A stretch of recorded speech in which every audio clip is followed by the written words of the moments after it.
One thing that's been bugging me a lot lately is everybody talking about the 1% rule. If you just invest with the 1% rule, then you're going to make money.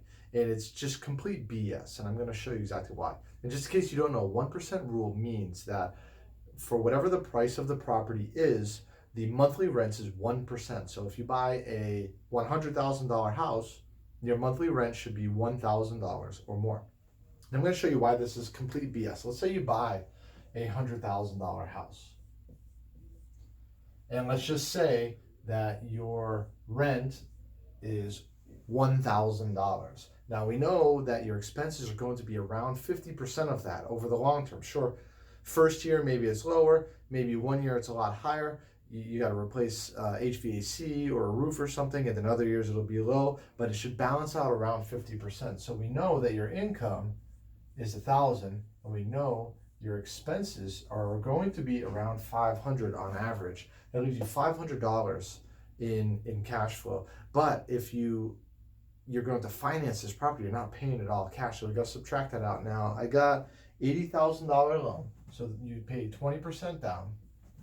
$80,000 loan gives you a payment of $429 per month. So we're just going to say $430.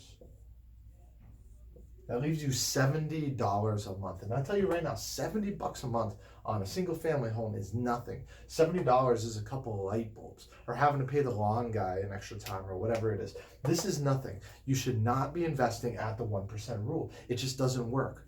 1% rule is not going to work. Now, other people say 2% rule, you need to be at 2% in order, and sure, that's great, 2% if you can get there.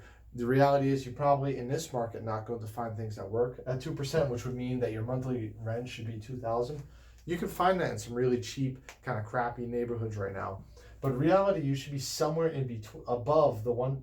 I don't know why I keep pointing at that. Somewhere above the 1% and probably below 2%.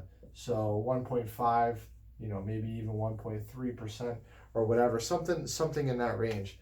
But we know the 1% rule is not how you earn money in real estate. Really, what you should be calling the 1% rule is the break-even rule.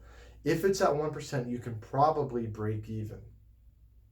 You can probably get all of your money back. You could probably cover all your expenses and keep the asset at the 1% rule. So you definitely should not be investing below the 1% if you're looking for cash flow.